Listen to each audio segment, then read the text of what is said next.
አትናቴዎስ መስቀሎስ ተባዕደ ያስቆሮስ ብፁዓን ሐዋርያት ቀዳሞት ሲኖዶስ ጎደሎ ዘይብላ ፍጹም ዘይትሕደስ ተዋህዶ እንዳበሉ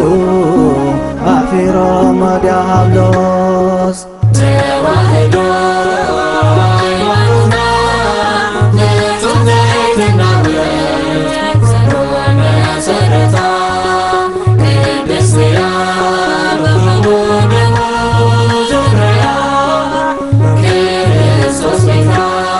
በስመ አብ ወወልድ ወመንፈስ ቅዱስ አሐዱ አምላክ አሜን።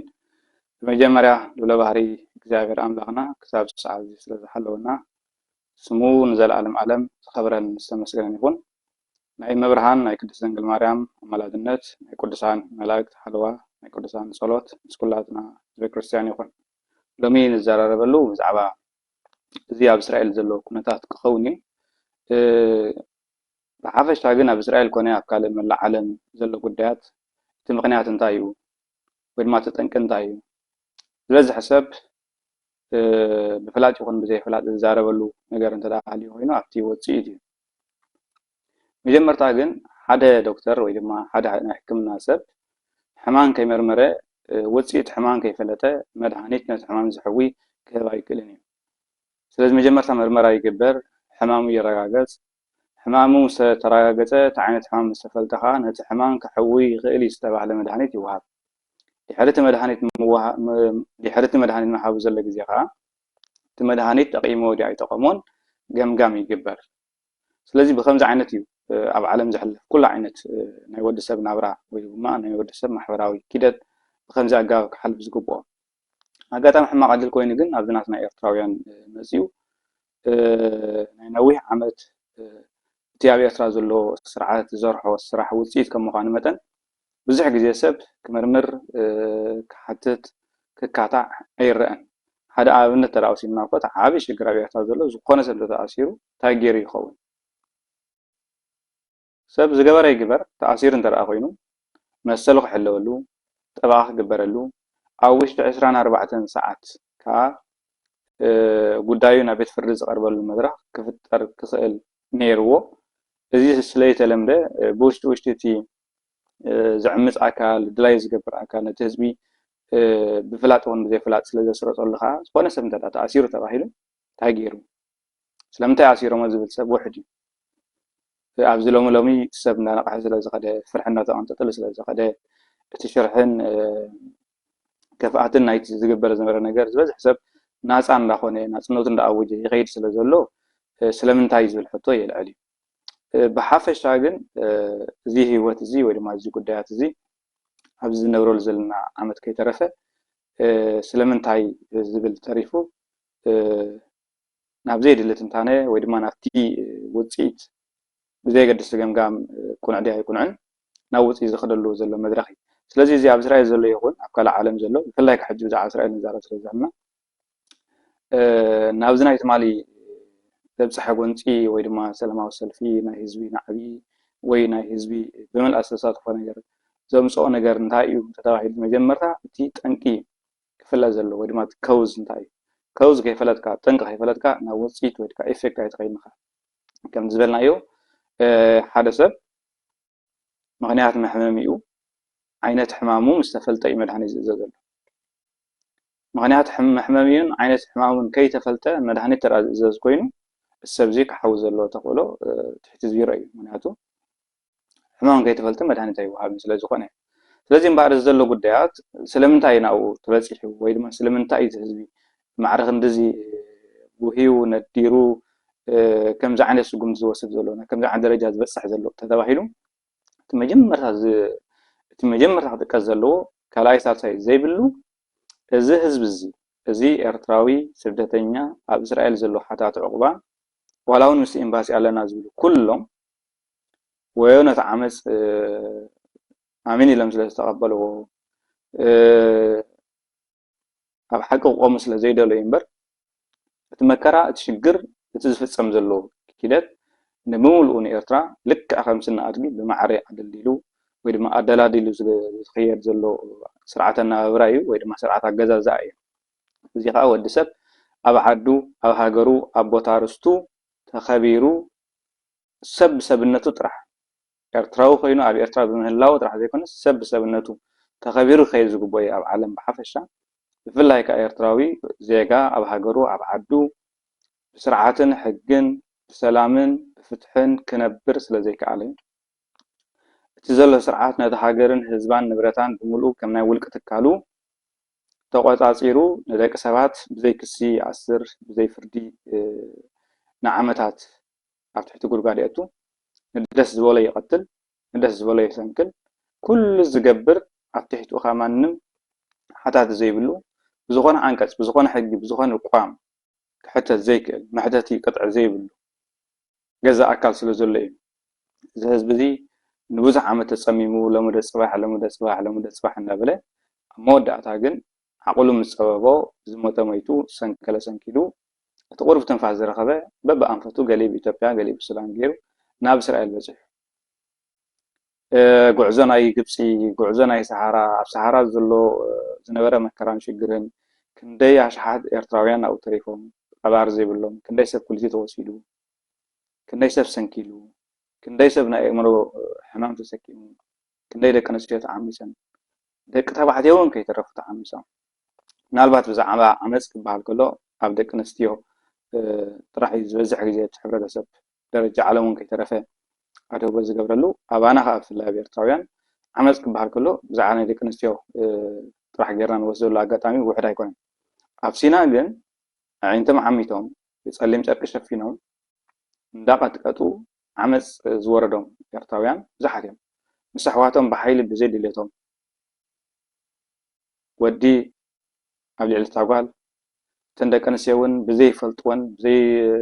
استفل عليه كفتهم دلالة جميرنا كلهم عينت أو زنور سبات عمسن وردتن مكران زوردوا لحبرة سبي سلذي تي قليو بهوت إسرائيل تاو تسعين وو إذا ما عدت كير خذي أو استرفهم كله تخالق ناب إسرائيل أتيو سلماوي نابراخ نبر بوليتيكاو عقبة خركب هاجرون عدبون تزدله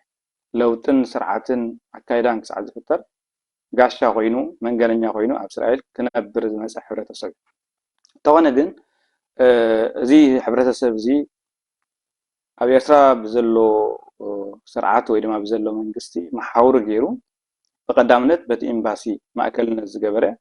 نعوق صعون نعوق كاثلون نعوق عاملين لهم جزء وجنا بزح درع بزح شجر بزح مكرا كور دول صنيحهم كساحج جون بزح جن رئيسنا وصيت ناتي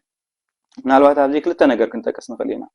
تحدى من قصة إسرائيل بزلوا بوليسي قبل على سدتنا أفريقيا بفلايكا قبل على إرتراويان بزلوا أنا يبقى على مرقسن ما تكلم إرتراويان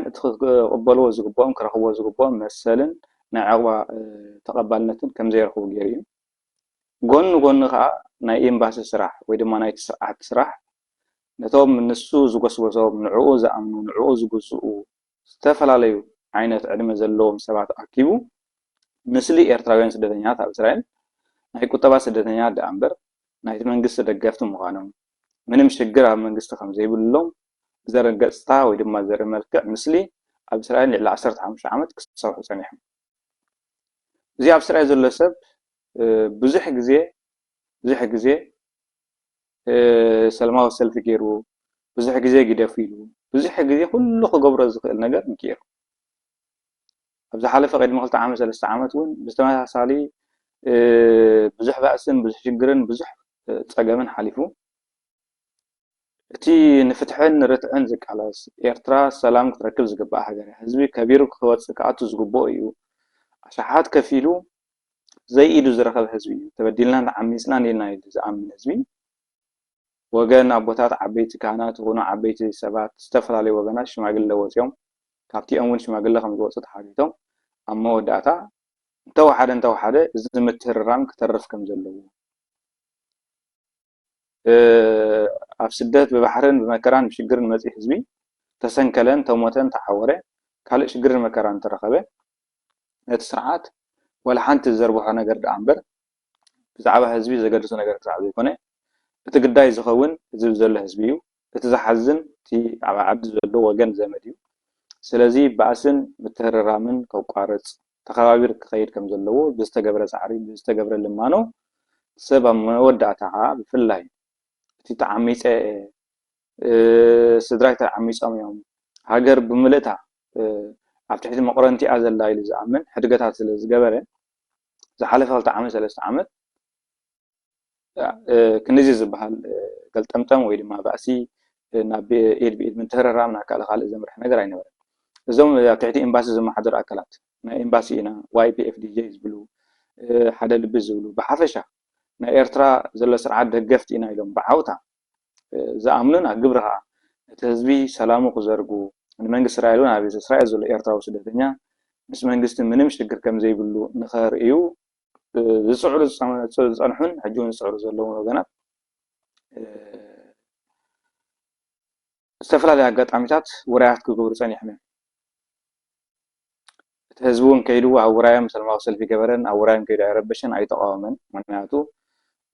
ብዙሕ ክሳራ ስለ ዝጋጥም ዝነበረ ልቢ ዕብዩ ስቕ ኢሉ ንሳቶምን ዘይከም ዝሎም ዓመት ዝገበርዎ ትገብሮ ዝደሊ ነገር ብጸጥታ ትገብሮ ዝደሊ ነገር ሰላሕ ኢሎም ኣብ ዳራሾም ገይሮም ይምለሱ ነይሮም ገዛ ሎም ዓመት ግን እዚ ኣብ ስደት ዘሎ ኤርትራዊ ካብ ኣብ ጽባሕ መከራን ሽግርን ናብ ዝሓሉ መንግስት ዝደድሕሮና ኻለ ኣብ ዝኣተወ እንዳሳጎጎ መከራን ጸገምን ሰብ ዝሓሉ ህዝቡን ዕቕ ስለ ዝበሎ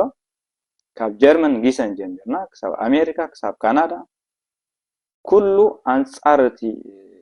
ዝግበር መቁረንቲ አንጻርቲ ዝግበር ባርነት ጠጠው ኢሉ ብሓደ ቃል ኮይኑ ኣብዚ ነገር እዚ ክሰልጦም ስለ ዘይከኣለ ከዓ ተናይ መወዳእታ ክገብርዋ ዝኽእሉ ኣብ እስራኤል ምክንያቱ ኣብ እስራኤል ክልተ ጥቕምታት ኣለዎም ሓደ ብዓብይት መንግስቲ ናይ እስራኤል ኤርትራውያን ተዋሃሂዶም ሓደ ዓይነት ሰባት ኮይኖም ናይ ዕቋ መሰሎም ንኽሓቱ ወይ ድማ ናይ ዕቋ መሰሎም ንኽረኽቡ ዝገብሮ ምንቅስቃስ ብጠቕላላ ስለ ዘይድግፎ ናቱ ውሽጣዊ መትከል እውን ስለ ዝኾነ ዕላምኡ እውን ስለ ዝኾነ በቲ ካልእ ከዓ እቲ ኤምባሲ ብዘለዎ ዓቕሚ ገንዘብ ብዘለዎ ናይ ዲፕሎማሲ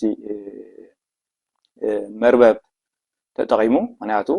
ሃገር ወኪል እዩ ዘሎ ዓቕሚ ገንዘብ ኣለዎ ኩሉ ዓቕሚ ኣለዎ ስለዚ እስራኤል በቲ ሓደ ገጽ ኤርትራውያን ዕቑባ ረኺቦም ክነብሩ ስለ ዘይትደሊ ብሓፈሻውን ስደተኛታት ኣፍሪካውያን ብፍላይ ከዓ ስለ ዘይትደሊ በቲ ካልእ ወገን ነቲ ኤምባሲ በእስራኤል ዘሎ ህዝቢ ተናዊጹ ደኺሙ ላሕ ኢሉ ኣብ መወዳእታ ገገዝኡ ኮፍ ክብል ውዕል ሓዲር እውን እንተ ብሬሳ መልክዕ ድዩ እንተ እምሩ ስሒት ድዩ እንተ ብካልእ ደረጃ ድዩ መንግስቲ እስራኤል ተቕሊሉ ክሳዕ ዝጉሕፎ ወይ ድማ ክሳዕ ምስጓግ ክሳዕ ዘብጽሕ ኣካይዳ ክጽዕር ስለ ዝጸንሐ እዞም ናይ እስራኤል ካብ ካልእ ሃገራት ፍልይ ዝበለ እዚ ኣድቫንቴጅ እዚ ወይ ድማ እዚ ጥቕሚ ንዕኦም ማለት እዩ ጥቕሚ እዚ ከም ሓደ ዓብይ ነገር ሓሲቦም እዮም ዝሓለፈ 15 ዓመት እንቃሳቐሱ ጸኒሖም ብርግጽ እውን ብዘለዎ ናይቲ ኤምባሲ ዓቕሚ ገንዘብ ብዝጸንሖ ሃገር ወኪሉ ኣብ እስራኤል ብዝጸንሖ ኪደት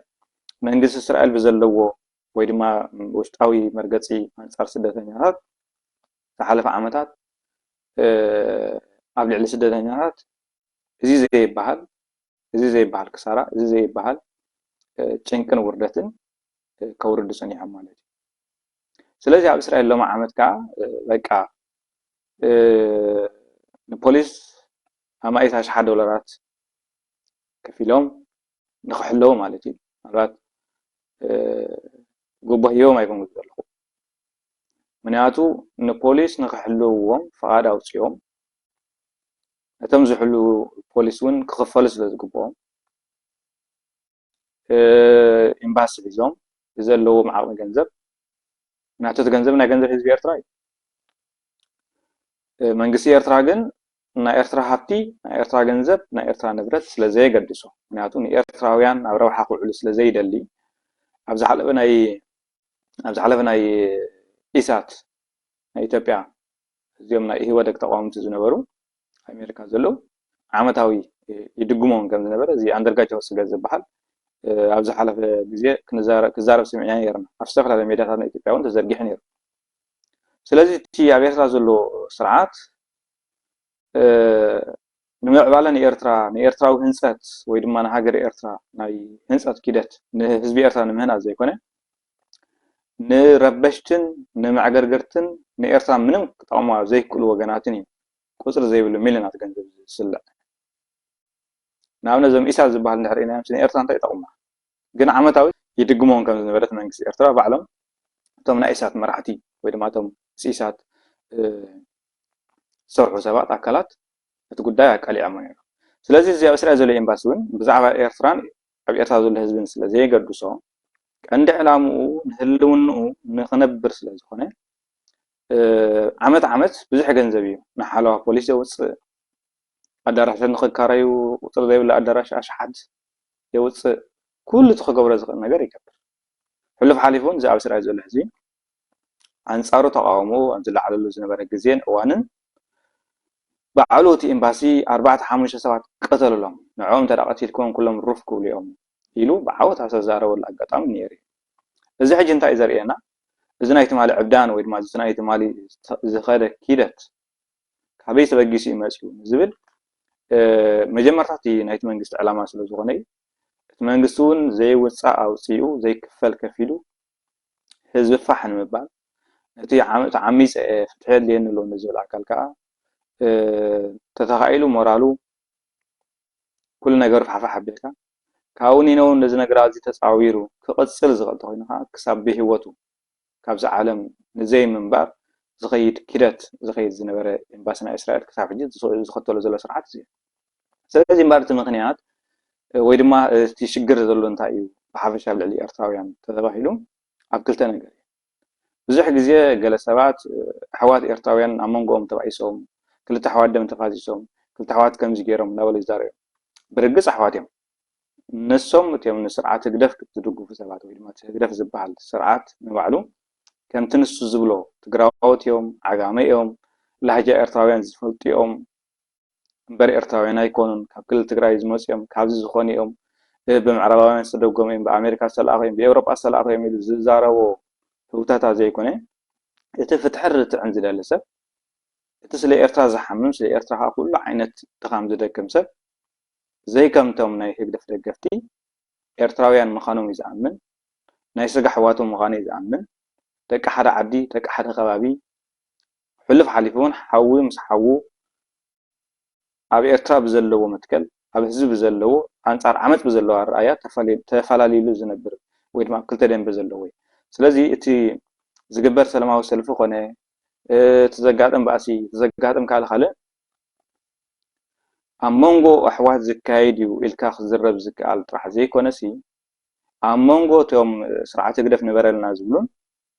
ስርዓት ህግደፍ ንህዝቢ ኤርትራ የፅንት ኣሎ ተዓሚፅና ኢና ህዝቢ ይፀንት ኣሎ ሃገር ትባድም ኣላ ዝብሉን ዘጋጥም ኩነት እዩ ወይ ድማ ዘጋጥም ባእሲ ንበሎ ምተራብ ንበሎ ካልእ ንበሎ እቲ መድረክ ዘጋጥም ነገር ከምቲ ዘጋጥም ከም ዘሎ ኮይኑ እቲ ዘጋጥም ግን ስኢልካ ብለማጭ መልሓስ ቃይልን ኣቤልን ክልተ ኣሕዋት እናበልካ ዝሕለፍ ነገር ኣይኮነን ሕጂን ክደግመ ብርግፅ ክልተ ኣሕዋት እዮም ምክንያቱ ከምቲ ዝብልዎ ንሕና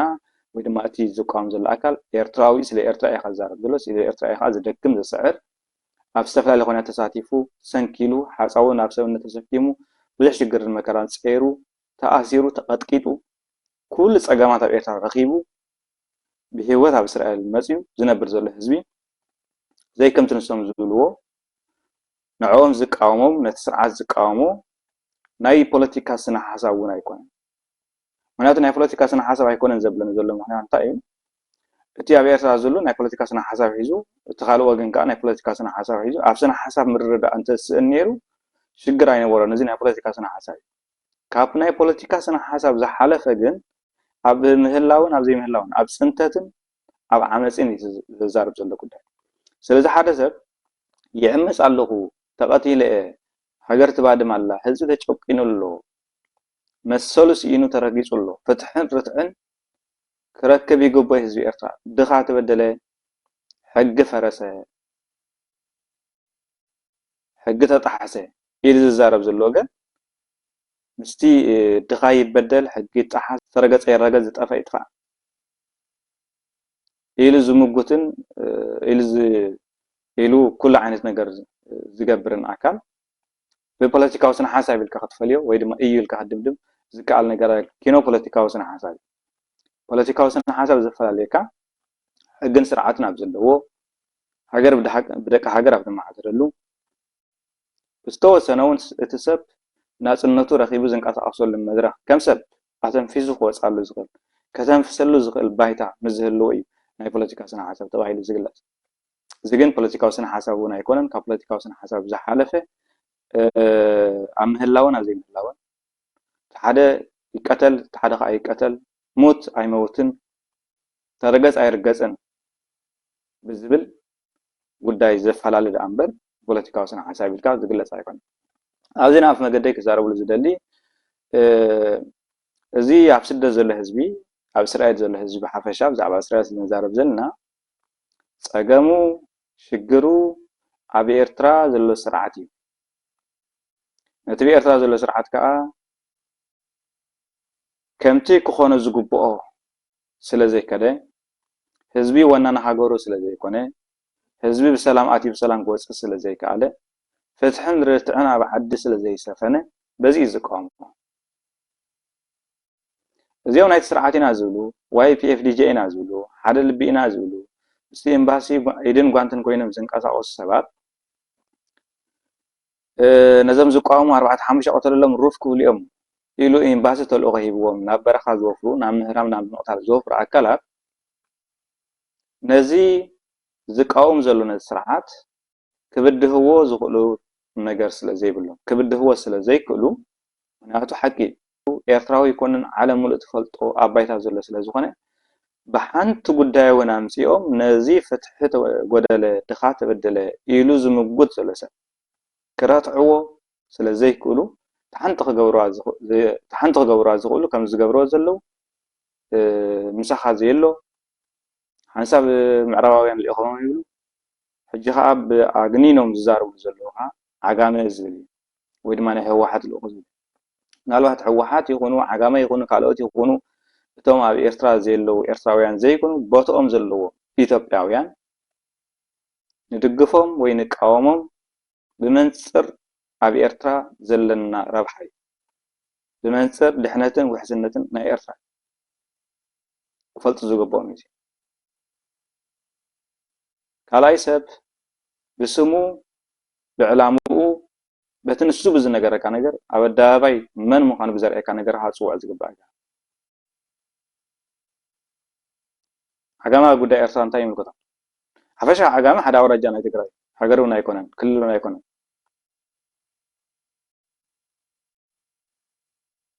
ስለዚ ስለ ዝኾነ እዚ ኣብ እስራኤል ዘሎ ህዝቢ እምበኣር ካብቲ ስርዓት ሃዲሙ ካብቲ ስርዓት ወፂኡ ሽግርን መከራን ረኺቡ ብሂወት ኣብ እስራኤል ኣትዩ ከበቅዕ ደዲሕርኡ መፅኦም ስለ ዝጨነቕዎ ደዲሕርኡ መፅኦም መከራ ስለ ዝፀዓቕሉ ደዲሕርኡ መፅኦም ሓሳዊ ኢኻ ስለ ዝበልዎ ደዲሕርኡ መፅኦም ስለ ዝፀረፍዎ መንነቱ ስለ ዘሕተግዎ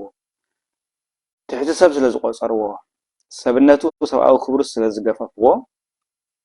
ብግዴታ እዩ ክቃወም ስለ ህልውንኡ ከዓ ጠጠው ክብል እትዮም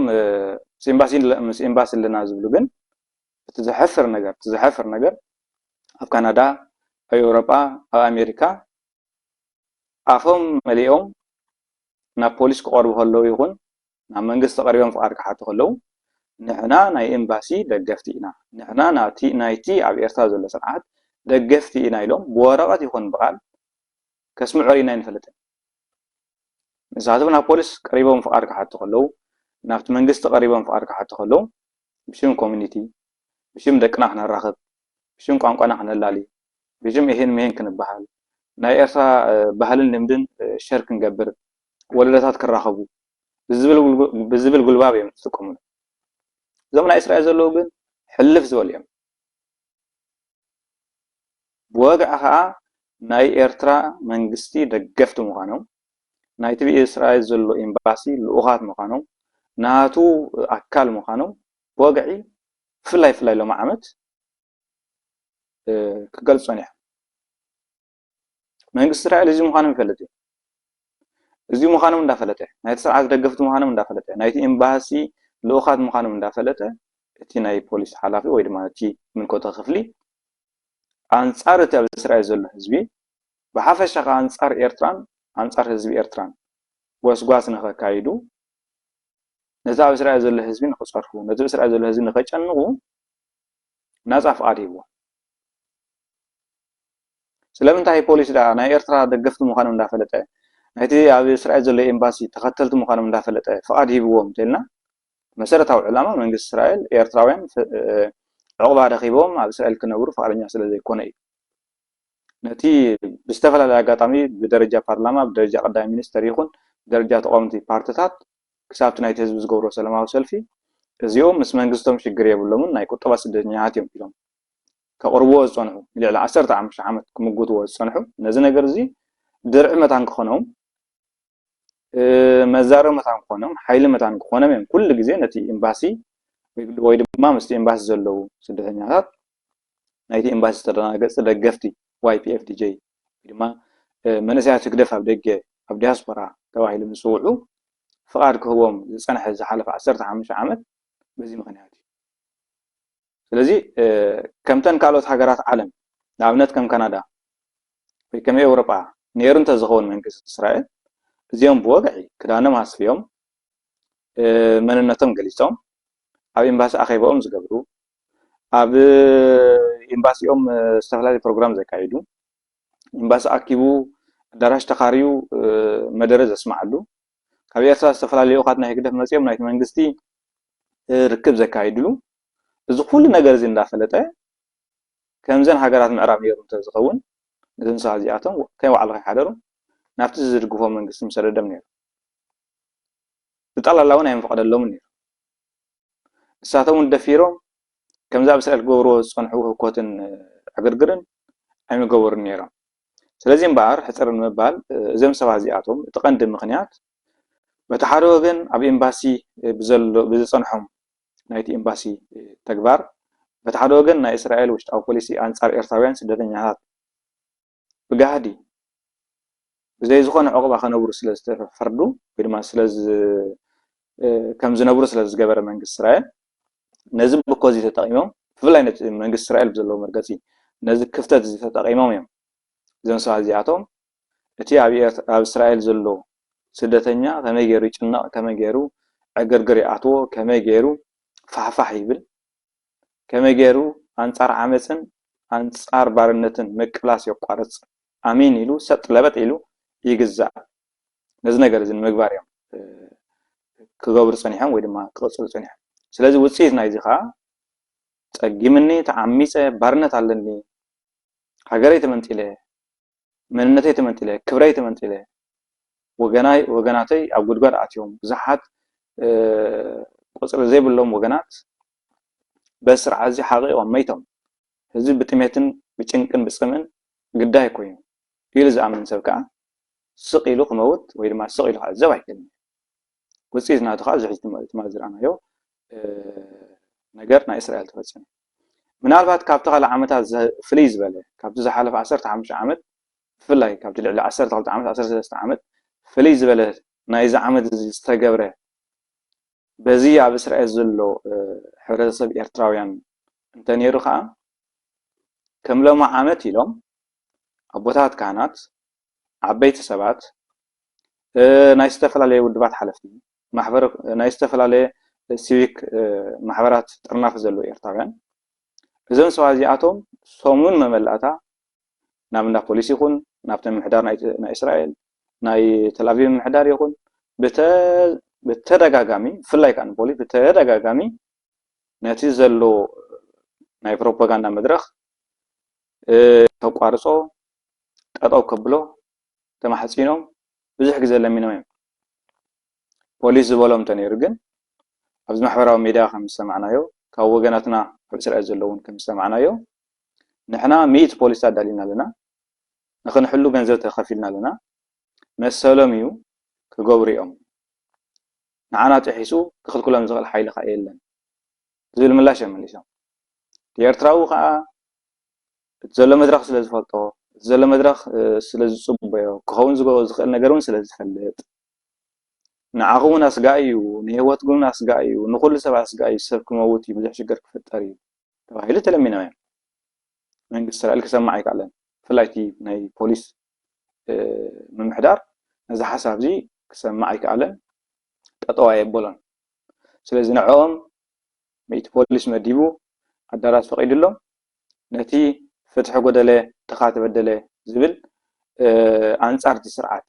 ቆይሙ ዘሎ ኣብ እስራኤል ከዓ ሰላማዊ ሰልፊ ክገብር ፈቒድሉ ኣብ መወዳእታ ከዓ እቲ ዝኾነ ኮይኑ ርኢናዮ እቲ ዝኾነ ኮይኑ ርኢናዮ እቲ ነቲ ስርዓት ደጊፉ ነቲ ኤምባሲ ደጊፉ ነቲ ብኤርትራ ዘሎ ንህዝቢ ፅንት ዘሎ መንግስቲ ደጊፉ ደም ኣብ ምፍሳስን እቲ ፍትሒ ጎደለ ድኻ ተበደለ ኢሉ ስለመሰሉ ስለ ህይወቱ ስለ ገዛ ርእሱ ስለ ሃገሩ ስለ ህዝቡ ስለ ርስቱ ጠጠው ዝበለ ህዝብን ብክልቲኦም ወገን ዝፈሰሰ ደም ዝመፀ ክሳራ ዘጋጠመ ሽግር ዘጋጠመ መከራ ዝሕጉስ ነገር ኣይኮነን ወላኳ ብዛዕባ ህዝቢ ኤርትራን ሃገር ኤርትራን ግዳዮም ዘይኮነ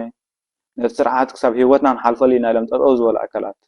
የተሃረሙ ይሰንኩሉ ካልካሊ ሽግር የጋጥሞም ዝሕጉስ ነገር እንዳይኮነ ስለዚ ብሰንኪ ኣንጻር ዓመፅ ጠጠው ብዘይምባሎም ኣብ ጎኒ ስርዓት ናይ ኤርትራ ኮይኖም ነቲ ተዓሚፀ ኣለኹ ዝብል ነቲ ሓቂ ዝምጉት ዘሎ ህዝቢ ነቲ 99 ሚእታዊ ዘሎ ህዝቢ ኣብ እስራኤል ነዚ ኣይተዓመፅካን ስቕበል ኢሎም መሰሉ ክገስዎ ዝተላዕለ ኣካላት ይኹን ስለመሰል ጠጠው ዝበለ ኣካላት ማንም ይኹን ማንም ዝፈሰሰ ደም ይኹን ዘጋጠመ ካልእ ሽግር ይትረፍ ዶ ብኤርትራዊ ብኻልእ ወዲ ካልእ ዓለም ወዲ ካልእ ዜጋ እውን ዘሐጉስ ክኸውን ኣይክእልን እዩ ስለዚ ብመጀመርታ ዝተኸደ ኪደት ጌጋ እዩ ዝተገብረ ነገር ፍጹም ስሕተት እዩ ምስ ሕልናኦም ክዘራረቡ ይግብኦም እዩ ሓቂ ክፈልጡ ይግብኦም እዩ ስለ ሓቂ ጠጠው ክብሉ ይግብኦም እዩ በቲ ኮይኑ በቲ ግን ካብ ኩሉ ወገን ዘጋጠመ ሽግር እግዚኣብሔር ብዘይሞት ብዘይስንግልና ከትርፎም ናቱ ቅዱስ ፍቃድ ይኹን ሽግርና መከራና ንፍትሒ ምድጋፍን ኣንጻር ፍትሒ ጠጠው ምባልን እምበር ሰብ ነቲዑ ሰብ ተሰይሩ ዘሐጉስ ወይ ድማ ባህታ ዝፈጠር ነገር ክኸውን ኣይክእልን ናይ ሰብኣዊ ሕልና ዘለዎ ሰብ ሰብ ዝኾነ ሰብ ብሰብነቱ ዝነብር ሰብ ኮይኑ ዝነብር ሰብ ነዚ ሓሳብ ዝክድግፎ ኣይክእልን ብሓፈሻ ግን ተጠንቂ ክንፈልጦ ክንክእል ኣለና እቲ ምክንያት ክንፈልጦ ክንክእል ኣለና እቲ ምክንያት ከዓ ነቲ ስርዓት ጠጠው ኢሎም ዝድግፉ YPFDJ ዝበሃሉ ከምኡ ሓደ ልቢ ኢሎም ናይ ባዕሎም ግሩፕ ዘለዎም ተደሚሮም ግን ኣብ ትሕቲ ኤምባሲ ዝመሓደሩ ናይቲ ኤምባሲ ኣካላት ምስቲ ኤምባሲ ተሓባቢሮም ነዚ እስራኤል ዘሎ ህዝቢ መሰሉ ከይሕልወሉ ሰላም ከይረክብ ፖለቲካዊ ዕቕቡ ረኺቡ ከይከይድ ብሰላም ኣትዩን ከይወፅእ ደዲሕሩ መፅኦም ኣብ እስራኤል ከብቅዑ ሰላሙ ዘስእንዎ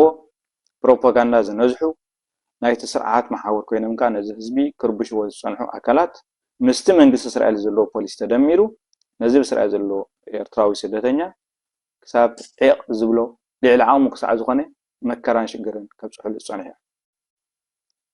ውፅኢት ናይዚ ከዓ እዚ ትማሊ ዝረኣናዮ ወይ ድማ ተቅድሚ ሕጂ ክካየድ ዝፀንሐ ማለት እዩ ስለዚ እቲ ውፅኢት ከም ዝረኣናዮ ኮይኑ ወይ ድማ እቲ ሳዕቤን ከም ዝረኣናዮ ኮይኑ ቅድሚ ሳዕቤን ምርኣይና ግን እቲ ክፍታሕ ዘለዎ እቲ ክዕረዝ ዘለዎ እቲ መድሃኒት ክረክብ ዘለዎ እቲ ሽግር ዝፈጥር ዘሎ ኣካል ምስ ዓመፅ ዝውግን ዘሎ ኣካል ኣንጻር ፍትሒ ዝኸይድ ዘሎ ኣካል ኣሽሓት ኪሎሜተራት ካብ ሃገሩ ተሰዲዱ ከበቅዕ ኣሽሓት ኪሎሜተራት ኣብ ዓዱ ወፂኡ ከበቅዕ ነቲ ፍትሕን ርትዕን ኣብ ኤርትራ ክህሉ ኣለዎ ኢሉ ዝፅዕር ህዝቢ ፖለቲካዊ ዕቑባ ንክረክብ ዝፅዕር ተወሓደ ክሳብ ዓዱ ዝምለስ ሩፍ ኢሉ ሰላም ረኺቡ ክድቅስ ዝፅዕር ህዝቢ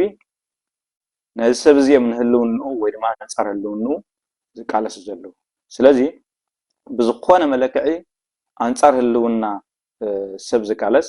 ኣንጻር ፍትሒ ዝቃለስ ኣንጻር ርትዕ ዝቃለስ ኣንጻር ዲሞክራሲ ዝቃለስ ኣንጻር ቋም ዝቃለስ ኣካል ኣቃላለስኡ ዳ ይፈላለ እምበር እቲ ህቦ ግብረ መልሲ ዳ ይፈላለ እምበር ቻሌንጅ ትገብሮ መንገዲ ዳ ይፈላለ እምበር ስቕ ኢልካ ክትሪኦ ኣይከኣልን ስለዚ تزعبي نجر حلنا خا ناصع مغباري زعبي نجر كبارነት ناصع مغباري ويدات اسرائيل زله حزبي تكون ابرز غبون ابراس لزي نبر زلو ولذي كا عقبو توحيسلو وحس كوينلو سلام رقيق نبر سلازي كعله نا اسرائيل منغست بزلو تصعنو مكران شغرن سلازو حيدا تبز اسرائيل زله حزبي اب صقم كم زلو اب مكرا كم زلو زرب لمبر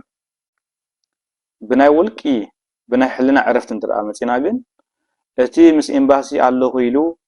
ጽባሕ እቲ ኤምባሲ ዝለኣኾ ምስቲ ኤምባሲ ኮይኖም ዘዳኽሩ ሰባት እዮም ሰላም ዘይብላ ብገንዘብ መዓልታዊ ኣምጽኡ ክበሃሉ ሰላም ይብሎም ኣተኹም ወጻኹም ክበሃሉ ሰላም ይብሎም ብዓቢውን እቲዮም ኩሎም እኳ እንተ ዘይኮነ ከም ዝበዝሑ ኣንጻር ሕልናኦም ስለ ዝኸዱ ናይ ሕልና ሰላም ይብሎም እቲ ጸረ ፍትሕን ዝኾነ ጸረ ሰላም ዝኾነ ስርዓት ኣይምብርከኽን ኣይእዘዝን ኣይርገጽን ኢሉ ኣፍልቡና في حزق خيد حرنو تزاوج السبقن دقيسي زحد منم انصار حلنو بچنا ነገር ይብል ግን ሰብ ኮይኑ በመላእትካ በሐባር አንተ ብልጽግትን ዲሞክራሲያዊትን ስርዓት ዘለዋ ስርዓተ መንግስት ዘለዋ ኤርትራ ስለዚህ ምነ ኣብ ዘለዋ ሃገር ወን ሰላም ኣቲብ ሰላም ኮጽ እቲ ሐቀኛ ዘምጾ ምክንያት ፖለቲካዊ ዕቅባ ስለዝኾነ ፖለቲካዊ ዕቅቡ ተኸቢርሉ ክነብር ስለዝግባእ እዚ ነገር ዝጎዲዎ ወድማ እዚ ነገር እዚ ብዘይ ምርካብኻ ህዝቢ ሩቡ ኣይኮነን ወሕስነት ውን ይብሉ እዚ መሰረታዊ ችግር ከም ዝራናዮ ኣብ ብዙሓት ሜዳታት ኤርትራውያን ዘይገበርናዮ ወይ ድማ ቶም ናይ ስርዓት ደገፍቲ ተደናገጽ ዘይገበርዎ እስራኤላውያን ወወጽዮም ናይ ሓባር ድምጺ ሓንቲ ወሳኒት ቃል ይዛረብሉ ንሳኻ እዞም ሰባት እዚኣቶም ዘም ቀይሕ ዝገበሩ ፍርቁ ጻዕዳ ፍርቁ ቀይሕ ገይሮም ባንዴራ ኤርትራ ተሰከሙ ብሓፈሻቶም ምስ ኤርትራ መንግስቲ ወይ ድማ ምስ ኤምባሲ ኤርትራ ለና ኢሎም ነዚ ሽግር ዝፈጥሩ ዘሎ ኣካላት ንምንታይ ኣብ እስራኤል ነብርሎ ንምንታይ ዓለም ዘይቀድሙ ንምንታይ መንግስት እስራኤል ናይቲ መንግስቲ ደገፍቲ ምዃኖም እንዳፈለጠ ኣዳራሽ ከካሪ ፈቂድሎም ንምንታይ ፌስቲቫል ክገብሩ ፈቂድሎም ንምንታይ አንጻር ዓመስ ጎስጓስ ከካይድ ፈቂድሎም ስለዚ ናይዚ ጉዳይ እዚ ናይዞም ሰባት እዚኣቶም ሽግር ናይዞም ሰባት እዚኣቶም ጸገም ዘሰዓበ መንግስት እስራኤል ብዘለዎ ውሽጣዊ መደባቱ ብዛዕባ ስደተኛታት ከምኡ ከዓ እዚ ጉዳይ እዚ ብሰንኩ ዝመጽእ ብሰንኩ ፖሊስ ዝመጽእ 30 שנה יצא לעצמאות, ומאז שולט שם בן אדם אחד ויחיד, הבחור הזה, הנשיא איסאיס, וזה דיקטטורה. פליטים שיוצאים משם מספרים שזה מקום מזעזע ואלים ומדכא. יש המון פליטים ברחבי העולם, רק בישראל יש פחות או יותר 17,000 פליטים, והיום הייתה התנגשות בין תומכי המשטר באריתריאה למתנגדי המשטר. אז מה היה שם ומה הקשר לחולצות אדומות וכחולות? ישראל קיימת שגרירות אריתראית מ-2004, זה קצת מוזר כי אין שגריר, יש נציג, והנציג הזה ביקש לעשות פסטיבל תרבות ודיון כספים למשטר באריתריאה. עכשיו, הפסטיבל הזה קרה בכל מיני מדינות שיש בהם המון פליטים מאריתריאה, לדוגמה שוודיה, גרמניה, קנדה, אתם יכולים לראות פה דוגמה, ובכל המקומות האלה היו עימותים קשים, זאת אומרת שיכולנו לצפות את הדבר הזה, בכל זאת אישרו את הפסטיבל. עכשיו חשוב להגיד שרוב הפליטים בישראל, רובם המוחלט מאריתריאה, מתנגדים למשטר, הם בקשרים מאוד לא טובים עם השגרירות, כאשר יש כל מיני חוקים שמחייבים אותם, לדוגמה לתרום 2% מההכנסות שלהם לטובת המשטר באריתריאה שהם ברחו ממנו, ואם הם לא תורמים את הכסף, אז הם לא מקבלים דרכון וכל מיני דברים מהשגרירות. אז מה שקרה היום, המשטרה אישרה שני דברים, גם את הפסטיבל וגם את ההפגנת נגד, כמובן שהם לא תיארו לעצמם שאנחנו נראה את התמונות הקשות האלה. מי שהגיע בחולצה כחולה היה מתנגד למשטר, ומי שהגיע בחולצה אדומה היה תומך של המשטר. כמו שאמרתי, הרוב הם הכחולים, המתנגדים למשטר באריתריאה, הפליטים, והם טוענים שהחבר'ה עם החולצות האדומות הם מרגלים שהם גם מתנכלים למשפחות שלהם באריתריאה. עכשיו כמובן שאף אחד לא ציפה לתמונות הקשות האלה, זו הייתה באמת מחאה אלימה בטירוף, זה מטורף שזה קורה מתחת לאף שלנו, ונראה לי חשוב שכולנו נכיר ונדע מה קורה בישראל. ናላት ኣብ ሰላማዊ ሰልፊ ሽግር ተፈጢሩ ካልእ ሕጊ ምጥሓስ ነይሩ ኣይነበረን ክነብር ግዴታ እዩ ክጋጥም ግዴታ እዩ ማለት ኣብ ሰላማዊ ሰልፊ ብዙሕ ነገር ስለ ዝፍጠር ግን ኣብቲ ኣብኡ ዘብፅሐ ኣብቲ ናይቲ ማለት ሰብ ዘሰክሐ ዓለም ዘሰክሐ ፍጻሜ ዘብፅሐ ምክንያት እንታይ ተባሂሉ ብቐንዱ የቶም ኤርትራውያን ብቐንዱ እቲ ኤምባሲ እስራኤል እዩ ብቐንዱ እቲ ኣብ ጎኒ እቲ ኤምባሲ እስራኤል ኣለና ኢሎም ዝዛረቡ ወይ ድማ ዝነብሩ ዘለዉ ህዝቢ እዮም ገዲሕሩኻ መንግስቲ እስራኤል ፖሊስ እስራኤል ለዚ እስራኤላውያን ዛረቦ ዘሎ ሓቂ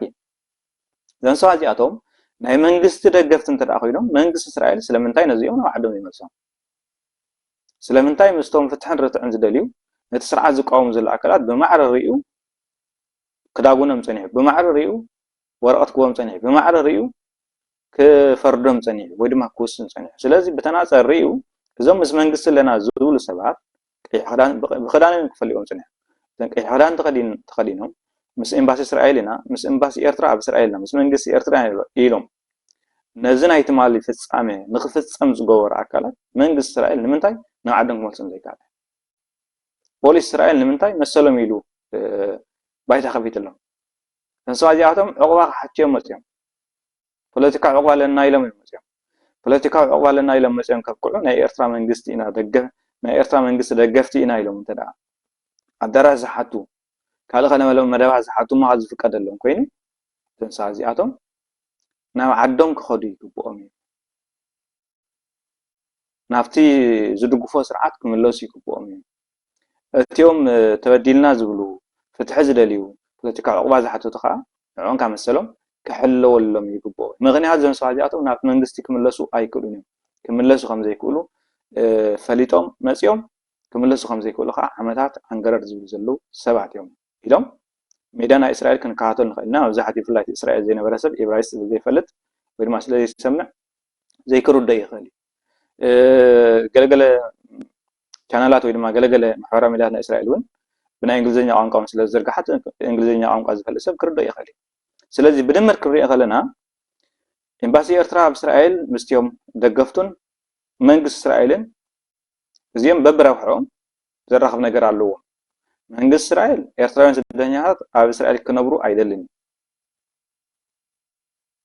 نعقوا مثل كحلو لهم عيدلين منجستي إرترا ويدما إمباسي إسرائيل كا هزبي حكواتن عقرقرن جيرو ويدما قداي عقرقرن شقرن كوينو بهزب إسرائيل تصاليو بمنجس إسرائيل تصاليو نابعدو كملا سولو زغل كسوغوغولو زغل مقدي انت زي تسوغيبون تراجيسو تشافليقو تنبركيخو سط لبت إلو تجازيو كخدلو زغل مدرخ نمفتاري تعلاما نايت أو إسرائيل زلو إيرترا إمباسي سلازي بابقو دايم أف حدا يراخو بلو زراخو وانكا أتي فتح قودة زبل أتي تعميس زبل أتي مكارا رخيبه إلو زمسا إيرتراوي سدتنيا ناي بوليتيكا عقبة زحات زلو قناع عقبو زي تملسلو أبتلتل زلو إيرتراوي سلازي تي زراخو زلو انتاي زبحال كنزي سألاي فتاوي زبحالالو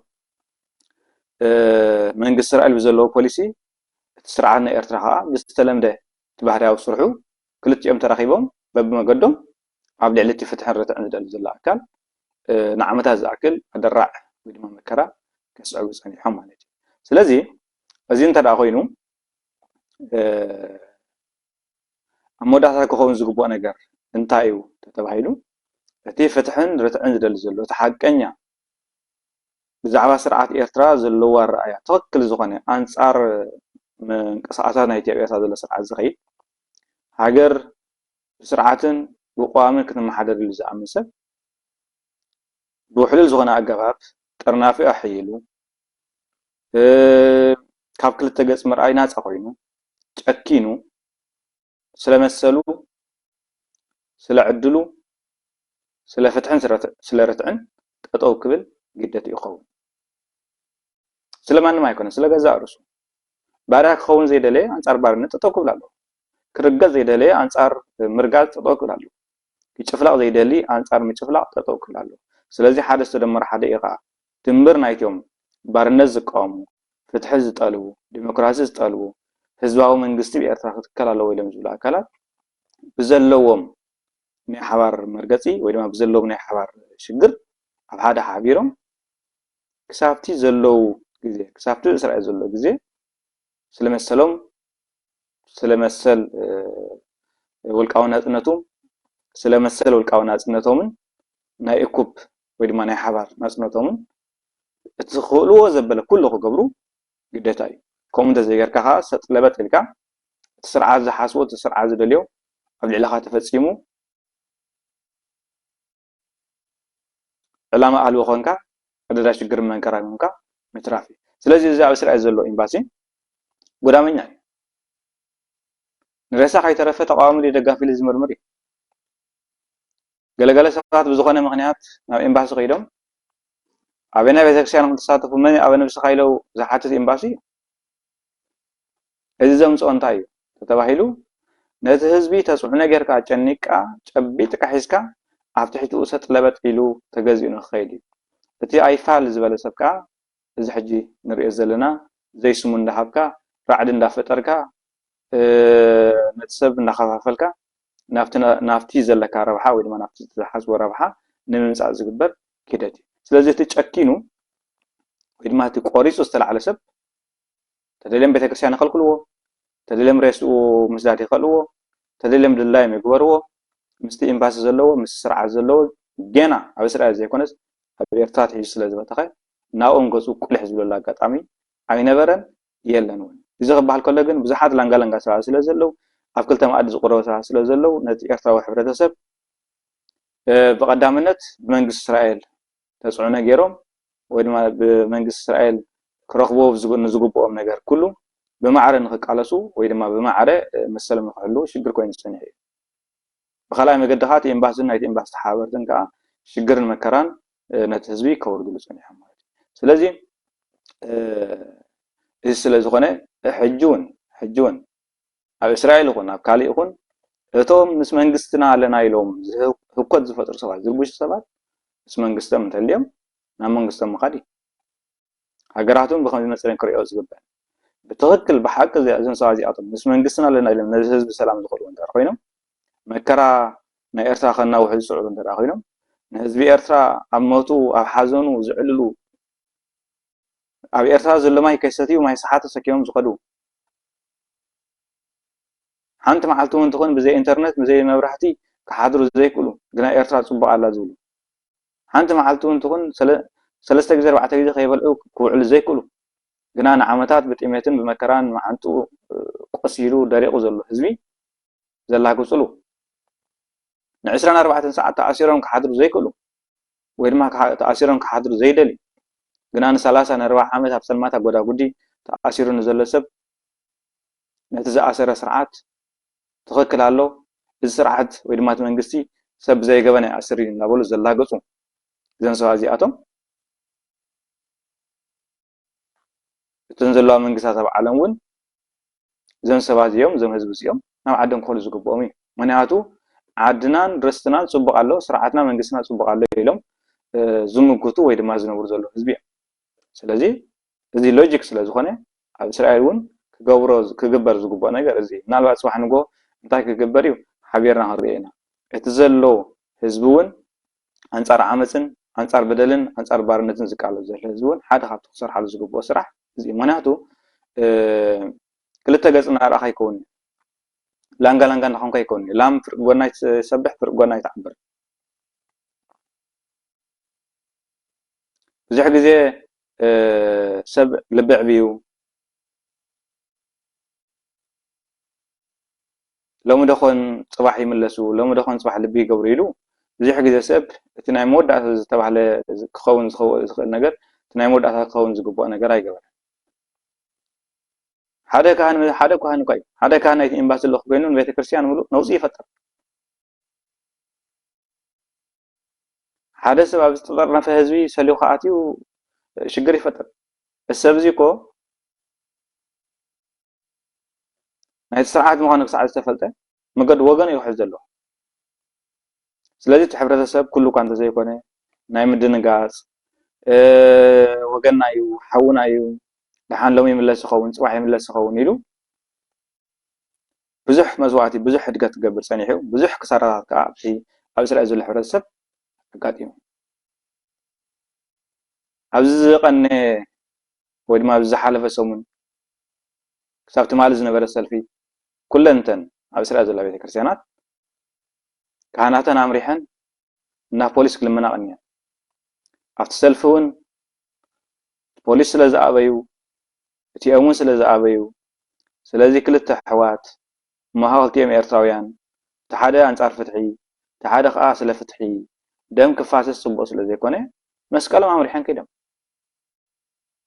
دامرينا على من وحلهم نعتبر حيلهم قداينا يكون كم زول سمعنا لنا هو بتخيل قداي ما يكون معناته قدايم باسي هو بتخيل قداي ما يكون قداي من أسيات هقدف أو دياسبوراي قداي حدا لبي كابزين على كانت كيدن كامل لما أفضل ما وصل فترة يوم مسكال ما وصيهم كامل لما هزبي وكلت مريسو قدفوا يلو كامل لما كابزين لعلم تاي قبري خلاص بدي حروز ولا نجر زمت أنت مسأسي إذا هزبي استوقع أسدي وإذا استعمل هزبي استوقع أسدي هزبي يكون السبع يكون نكو نحن تنسى سوا لا بقي تكون على دره تكون أو حد تصير زولا جزاء عن تجنيك أيه بحجراتك كاتوت تاديت الناقص ناقصاتك كاتوت منات تزخونا فترة أجنيك كان ترى شوبين كايو شبيت كان ترى حس كايو لا يمرس لزخونه كوكو هازرو زي كل مدرخ سلاز فتر تزخولا جيريز واتس فنسيو سلاز عقل حاجة دبالو إذا يكون يترفني إذن عامتات جدفو نابله مساعد إرترا قديساتو أبي إرترا زلوا ولدا قديسانو أبي إرترا زلوا أبو آدم بيسوو أبي إرترا زلوا خناتات نمساون زيان أبزو خينام نزيز مكره أبزو حلمبر زجور ونجر سلازيلو فليتنا استوعلن قلوبنا بزح سعري بزح مسوعتي ندا بلاشو كم زي بلاشو ندا خسروا كم زي خسروا بتكسيانات ندا بسوزو كم زي بسوزو نتحال الناس سوغو كم زي سوغو بزح صيرو تسكيمو أبزبانو كسافج بزح أو سرعة زنبور زلونكو التي بزعها فتحن بزعها سلامن ديمقراطين زكالة زلسب تعميسنا تبدلنا هنا بوليتيكا عقوبة زلنا يلو زي سعر زلسب بناتو دخان بناتو سعري بناتو تنكن مكراني مكو زما سرعة زلو حزبي زما سرعة زلو نايت إمباسي زنبور زلو تسكيمو ميساني حد حزبي نزما يكون تسكيمو وفي رمزاتو زلو بلي أمسة يوم حزبهم نبيته سوى من زخون زلوكو التي فتحن درت عن زدلسب التي استعميسو ترقيسو أبي أسرع شجرة قاعد يموت مسألة سب أو سرعة زلوا زواني تسكيبهم زخي زلوا صار نالات كولهم من الحرقن أو زبان تسكين كان مخاط كندينا كهلو نالات عدي سبوا على زل سب عدي خي زلوا إمباسة يزبل أو إمباسة خي زلوا ناتي إمباسة زل أكالي خي زلوا ناتو ناي بوليتيكا أو بانتر أخوين بوليتيكا أو أحد بزلك سلزين بارت مسألة هاو الشجر هذه السلزخونة نبعلنا قطعمنا خنبل مجمع ثاول كونا سنتنا كنوج نكلالنا سب بارنا يسوق خوني سب نايب على حساب نايب على رؤيته نايب على المدب نايب على رأي كل ولا تعميسو تجزيو تشقينو كوف نايم بالبحري كما عمل كخديول في الله إسرائيل ويانكو نايم يشقان بحر زي بلهم حبرة الصبح زخونة حنت عن قصد نهون نايت منجستي ويدما نايتي زلو محدرة نتهزبنا تحجرن كتنكف يخلي زبالو عنكس حنتو انتون نغت كير اندرا كم مدب كم حسب وجهت الزري بالله كالشافنا شاف إسرائيل قوت زغوا فايز له زغون زخونه ملك يتقدم مينستر زمرح منجستي نايت هاجرن نايت هزبن ربحه كوغدللو بزخل مقدي كوينو انت تسمعوهم كاب شافنا شاف يوم سلام وصل في زوج سلام وصل في تحونا يكونن كسامس بوليسين مسوات هدرات نستحانو سلام وصل في اسمه كنا مسوسو كسامس بوليسين نستحانو حنت معلتو انتكون نقحسم اسرائيلاويان انصار اسرائيلن حزبان بقدام مينستر يكون بتنس زمرح منجستي يغدي زبل حساب تتلاعيلو سوي لما يحلفونه ስለዚህ ኣብዚ ሕብረተሰብ ዝነብር ኤርትራዊ ምስ ዘለዎ ናይ ባዕሉ ሽግር ምስ ዘለዎ ናይ ባዕሉ ንቕሓት ተደሚሩ ምስ ዝነብሩ ዘሎ ሃገር ምስ ዝነብሩ ዘሎ ሃገር ተደሚሩ ምስ ናይ ባዕሉ ድሕረ ባይትኡን ዘለዎ ሽግርን ኣግምት ኣትዩ ወይ ድማ ድርዕ ኮይኑ ከመይ ገይሩ ንባርነት ተፀይሩ ከመይ ገይሩ ንባርነት ንጭቆና ንሕሰም ተገዚኡ ተጨቢጡ ክኸይድ ዝለሎ ኣይከውኒ ክኾነ ይክእል ስለዚህ ሕጂውን سب قدلت على برقص بأكو بيكون بتناسل تي فتح زدل يكون أنصار فتح زلو برقص سب قدلت على سب كساعة زغني زين فتح زك على زل سب زي تبدي لازم زل سب زي عوية ترى زلو سرعات كتالة حرادي وزبنا هجرن زي بعدم زل إلى زعم سب جيجاتات كفتم بحرياوي سب زل زغني جيجاتات انت رافت سيموذن نت مسارة أو متكلو نت مسارة أو علامو كابوتو زوج سايكون وإذا نت مسارة أو علامو نغندل هس وين ما كان مسمر نخوص زخولو قداء يكون سب كوين جيجاتات فسمي ስለዚህ ቶም ብፍላይ ኣነ ሓደ ሰባት ስምዖም ናይ ውርፅፅና ቃላት እናተጠቐሙ ኣብ መንጎ ክልተ ኣሕዋት እናበሉ እቲ ዘለዎም ውሽጣዊ ድሌት እቲ ዘለዎም ውሽጣዊ ደገፍ ናይቲ ስርዓት ዝገልጹ ሰባት ብጣዕሚ እዩ ዝገርም ሰብ ግን ንጹር ዝኾነ መገዲ ክሕዝ ኣለዎ ላንጋላንጋ ዝበሃል ነገር ንሂወትካ እውን ኣይጠቅምን እዩ ትረፍ ንሃገር ንህዝቢ ሲ ንውልቀ ሰብ እውን ላንጋላንጋ ምዃን ኣይጠቅምን ሰብ ክሳዕ ዝተረድኦ ይኸይድ كساعات استوقعزه وقعز لا توقعزه كله تحايش ما راس رهيب تقاقين تنير خا يملس لو مستحارته طاقة صباح مستحارته طاقة عدن تزيكم والكسب سب زقبرونا يكون لازم يجي مرت حاكم زراو سبوي حاكم فلا سبوي متحققها عب إسرائيل كتي إمباسي كساع قتلوهم زبل أوايز إمباسي كساع زغوني بزلوا عقمي نتزلوا عب إسرائيل زل حرة سب إرتاوين فحن قبلون خير رادو بعدن بخبابن بغالين عقامن كالن دبله كجانقون كتحرارمون كقاتلون كمدب حانسوك نبر صنع إمباسي نايزا أتكبرتخا أزيوم عتحت إمباسي زلو بسم سدتنيا لمسرائيل زاتو قنا بقبري نايتي منقص دقفت مخانو بعاوتا لزوين في الله بعاوتا تقلسوا أكلاتي سلازي تشجري مجمرتا ويدما تسقمي مجمرتا خرق زلو لحرو من البات توصيت انت راقيقاتات تفسيمو خيو آفا سما بزعات آفا سما مزراء بيكالي هذا سبقن زي إسرائيل زلو إمباسي زخور زلو كيدت زيوم إرتران ناتفت هزبي إرتران ناتفت حقبي أبزي بلو قام زي بلو تشافلق عدنا صبوا على هجرنا صبوا على منقسنا صبوا على لهم زي تدرسوا حنت ما حد بزعون زاري وزي فلسة عجب جيجات قبل لهم يلو كزارب زي دفرسب زعباتي سلامة سلف جيرو زحجزو إمباسي يبلو زحجز دقوما منقست يبلو بتاع بقول منقست يبلو سلفت حتى راح سلف بجزاء تسيو سله هو سلنا بعد قبل سلف زجبر سب زي سمون زي ناتون مهاب موجال صبغ أيقونن كنعنا هون أيقونن نلوات تجزي صبغ نجارو في الله بزي هزنا زلنا أول حاجة تي بي اتش دي لنزبل دكتوريت على النزبل تي حرستاي تي قاسا زنبره تمهراي صنحه كله زي اب سد زلسب مما قدو ينصر الله لبام صاوي صنح حسب ابزا ورحزيا كله مما قدو ينصر الله زحاتو زي نصر انتحلو ግን ሕማም ውሽጢ ልቦም ሓቀኛ ዝኾነ መንነቶም ዝረአይል ዘለው መድረኽ ስለ ዝኾነ ጽቡቕ እዩ ምስትንፋስ ጽቡቕ እዩ የተንፍሱ ተሓቂ ግን ፈቲና ጽሪና ጽባሕ ረሃዋ ዘለዎ ሃገር ህዝቡን ከይጎደለ ከሸረፈ ክነብር እንተኾይኑ ኩሉ ሰብ ንኽጥዕሞ ነቲ ፍትሒ ዝደል ጥራሕ ኣይኮነን እቲ ባርያ ክኸውን ኣለኒ ኢሉ ዝነብር ዘሎ ሰብ ንዕኡን ጽቡቕ እዩ ንዕኡን እዩ ዝቃለሰሉ ዘሎ ህዝቢ ንገዛ ርስ ጥራሕ ኣይኮነን ወላ ነቲ ባርያ ኮይኑ ዘሎ ነቲ ናይ ስርዓት ደጋፊ ኮይኑ ዘሎ ንዕኡን እዩ ዝቃለሰሉ ዘሎ ስለዚ እቲ ጻዕሪ እቲ ዘሎ ኪደት እዚ ምዃኑ ኩሉ ሰብ ገንዘብ ይግብኦ እዩ ካብኡ ሓሊፉ ግን ደቂ ከምዚ ዓዲዮም ደቂ ከምዚ ከባቢዮም ናይ ዓጋመ ልኡኻት እዮም ናይ ሕወሓት እዮም ናይ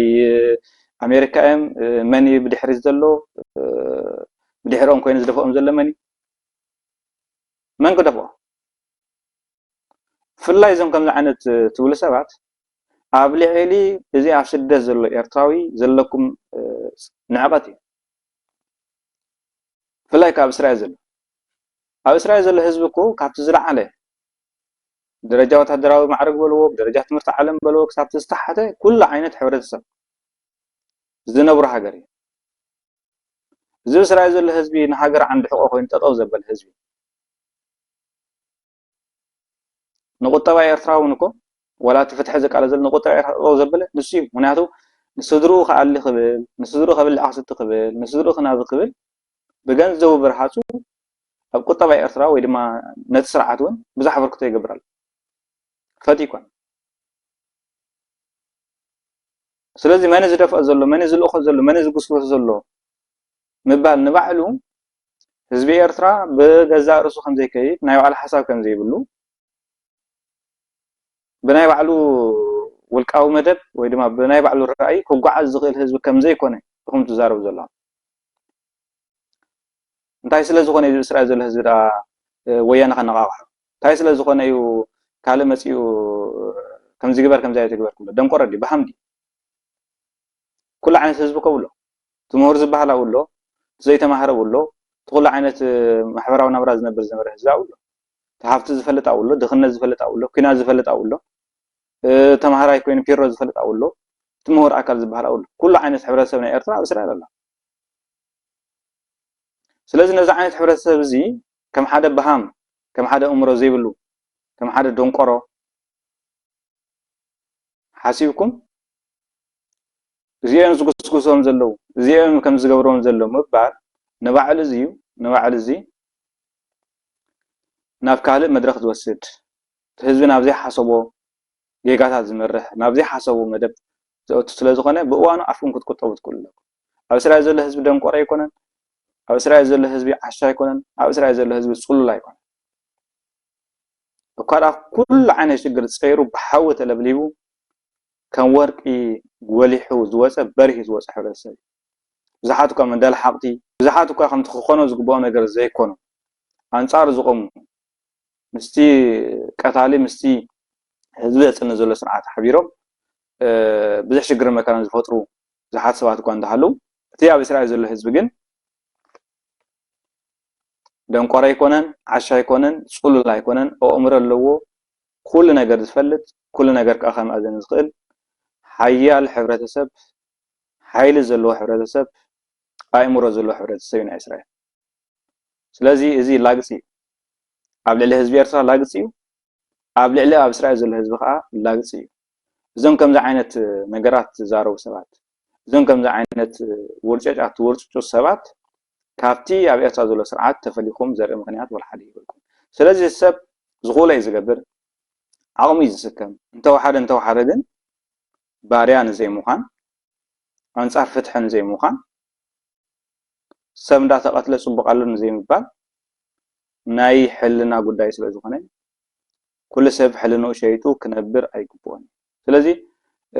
እቲ ፀገም ብመሰረቱ ነቲ ሓደ ዝመፅእ ነቲ ሓደ ዝውሃብ ንኣሜሪካ ዝውሃብ ንኤውሮጳ ዝውሃብ ንገለ ዝውሃብ ዘይኮነ ቀንዲ ፀገም እቲ ካብ ኤርትራ እንዳጨርገፈ ዘሳጎጎ ኣብ እስራኤል ኮይኑ እውን ብመገዲ ኤምባሲኡን ብመገዲ ዞም ሕጂ ዋይፒኤፍ ዲጄ ኢና ሓደ ልቢ ኢና ናይ ኤምባሲ ኢና ህግደፍ ኢና ሻዕብያ ኢና ኢሎም ንብዙሕ ዓመታት ሽግር ክፈጥሩ ዝፀንሑ ሰባት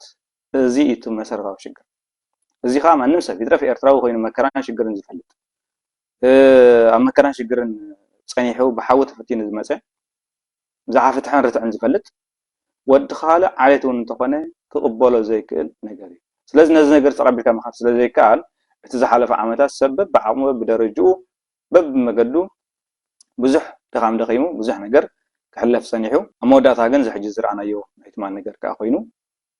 ስለዚ ብሕጂ እውን ካልእ ጉዳያት ክመፅእ ይኽእል እዩ መንግስቲ እስራኤል ካልእ ፀቕጢ ክገብር ይኽእል ካልእ ነገር ክመፅእ ይኽእል ዘይክገብር ይኽእል ብሓፈሻ ግን እቲ ምድርዳር ክህልዎ ዘይክእል ግን እቲ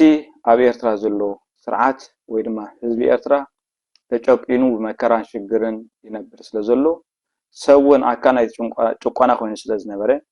ዕድል ገይሩ ኣብ እስራኤል ካብ ጨቋና ስርዓት ወፂኡ ዝነብር ዘሎ ህዝቢ ዳ እምበር ኣካል ናይቲ መከራን ኣካል ናይቲ ግፍዕን ስለ ዝኾነ ንግፍዒ ንባርነት ንሽግር ንጭንቂ ተንበርኪካ ምኻድ ጉባእ ኣይኮነን ናይ ሰብ ባህሪ እውን ኣይኮነን ምናልባት ካብ ናይ ሰብ ባህሪ ውፅእ ስለ ዝበሉ ሰብኣውነቶም ስለ ዝሓደጉ ግን ነዚ ህዝቢ እዚ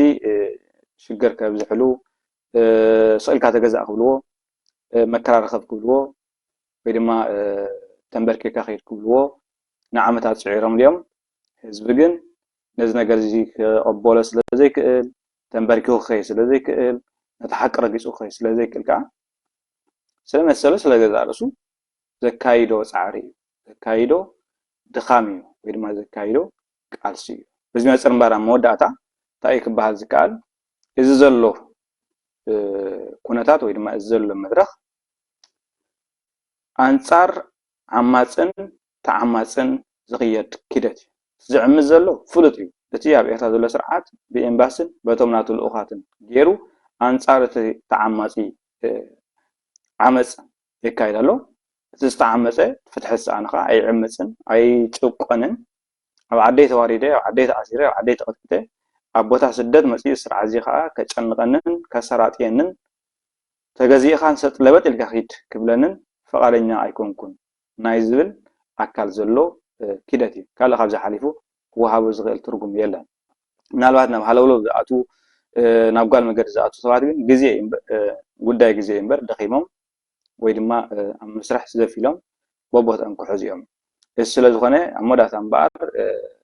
ዘሎ ኣጋጣሚ ፍላይ ናይ እስራኤል ህይወት ኩሉ ዓይነት ተፅዕኖ ዘለዎ ኩሉ ዓይነት ሽግር ዘለዎ ሃገር ወይ ድማ ዓዲ ከም ምዃኑ መጠን እቶም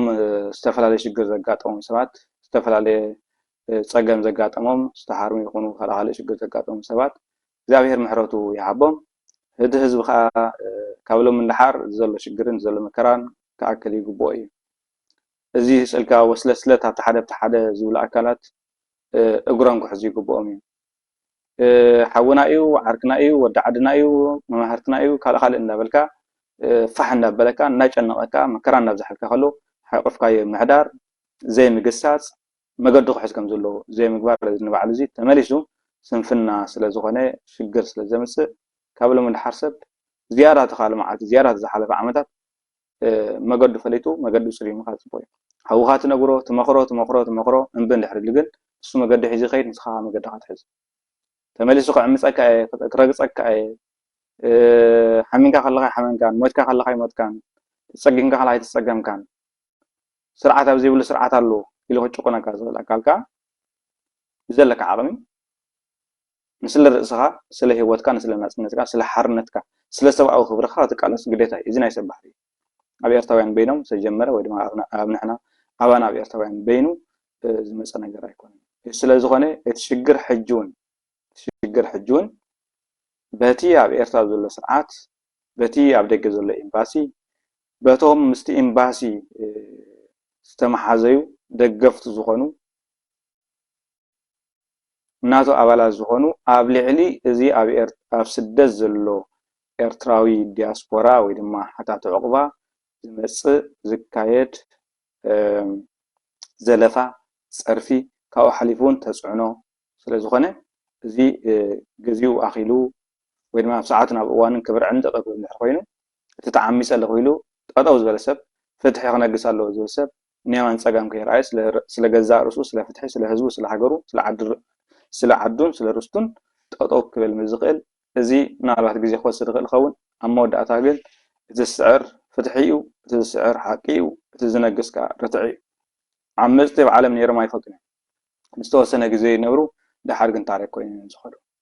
ስለ ዝኾነ ህዝቢ እስራኤል ዘለዎ ሽግርን መከራን ክኣኽሎ ካብ ሎሚ ንድሓር እትዮም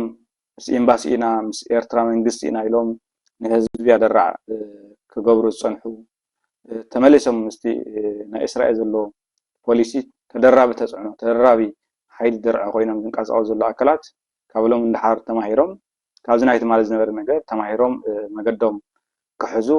ወይ ድማ ናብ ልቦም ክምለሱ ምስቲ ውፅዕ ክኾኑ ወፅዖም ሓቢሮም ንምእላይ ወይ ድማ ናብቲ ንቡር ሂወት ንክምለሱ ብተስፋ ንፅበ ምክንያቱ ሰብ ግዜ ነዊሕ እምበር ዝምለስ ሰውን ስለ ዘሎ ምክንያቱ ግዜ ነዊሕ እምበር ዝምለስ ሰብ ስለ ዘሎ ዝርድኦ ሰውን ስለ ዘጋጥም ኩሎም እኳ እንተዘይኮይኑ ብውሕዱ ግን ዘሎ መድረኽ ተረዲኦም ወይ ድማ ዘሎ መድረኽ ኣስተውዒሎምን ኣስተንቲኖምን ኣብ ምጥፋእ እዚ ህዝቢ ኣብ ብርሰት እዚ ህዝቢ ኣብ ዕንወት እዚ ሃገር ካብሎም እንድሓር እጃዎም ከይበርክቱ ዓሸሮኦም ከየቐምጡ እዚ ኣጋጣሚ ሓደራ ክብሎም ይፈቱ ካብዚ እንድሓር ግን ተዓመፅ ስቕበል ተረገፅ ንዝብለካ ኣካል ሕራይ ክርገፅ ወሓቅኻ